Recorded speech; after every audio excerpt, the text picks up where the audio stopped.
Tell us about Satan. Okay, you did an interview with Jeff Mishlove where you talked about Satan, and people are like, it must be Satan who's running the matrix. It must be Satan who has control over this realm. What can you tell us about that being that some people call Satan or Lucifer, and what can you tell us about him puppeteering this evil hell realm? Okay, good question. All right. Okay, so strap yourself in.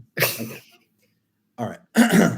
So when the human experiment, which is the experiment in individualized free will, which portends the greatest evolution of consciousness, which is my obsession.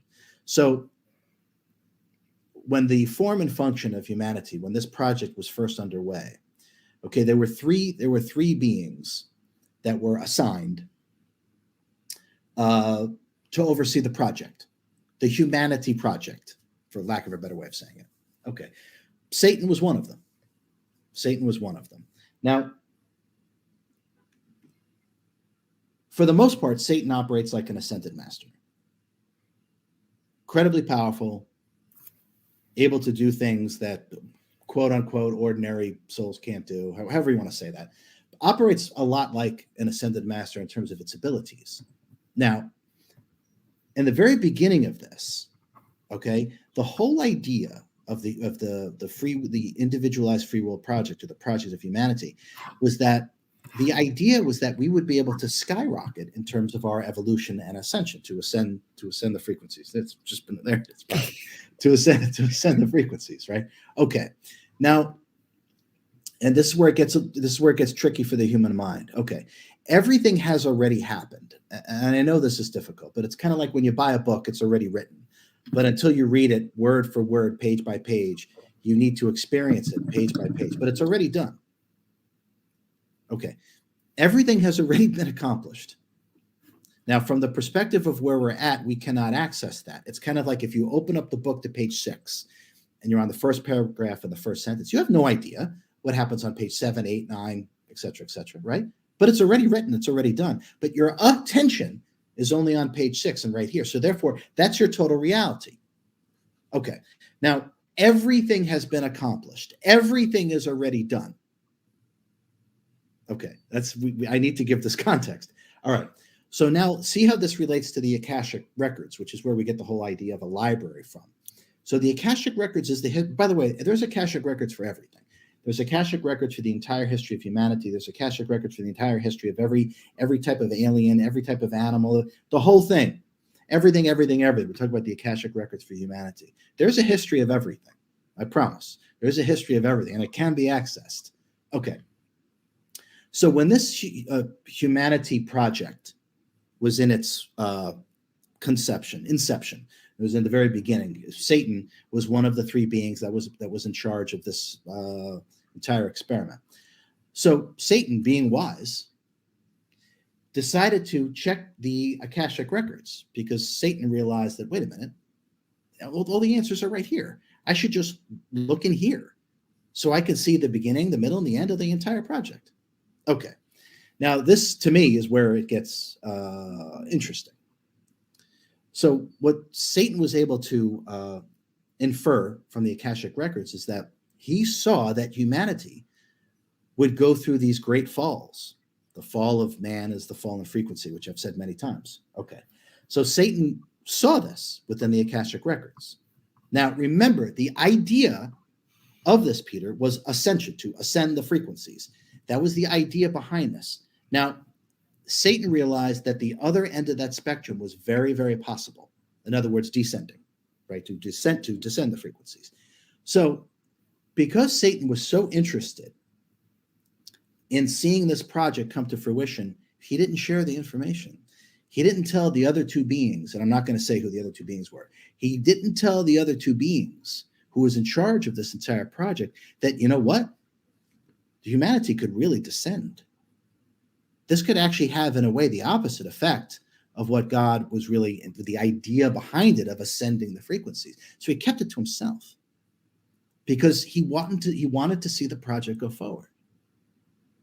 Now, Peter, you and I would not be having this conversation if it wasn't for Satan not saying that.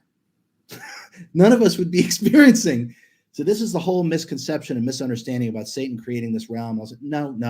It's all God. It's all God. Oh God, throw that out. That's ridiculous. Okay. But he didn't share the information. He kept it to himself because he wanted to see the experiment come to fruition. And hence humanity descends in the frequencies. The fallen man is the fallen frequency. So once this was known that he kept it to himself, he was given the boot. Get out of here.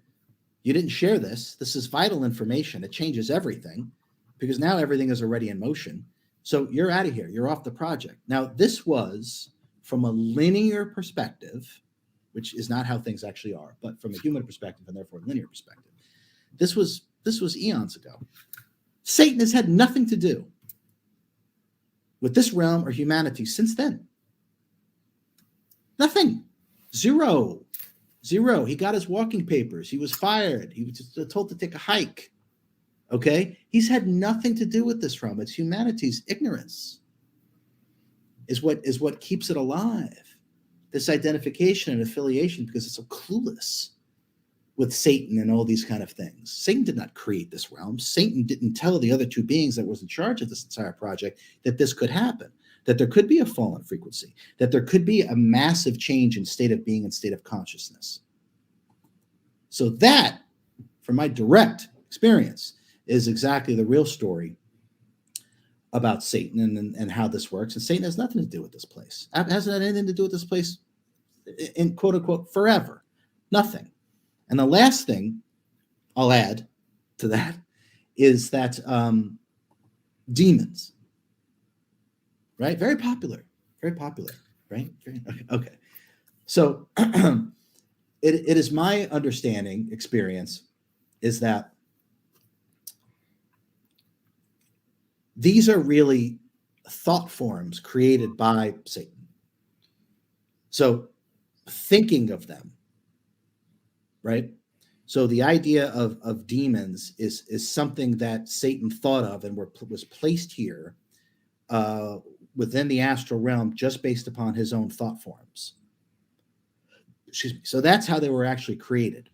Now, there's various, and most of them are most of them are laughable, if you ask me. Now, I know they scare everybody, but there's nothing there. So same with astronauts. There's nothing there. Very low level of intelligence. Nothing to be afraid of ever, right? But this is where these things really come from.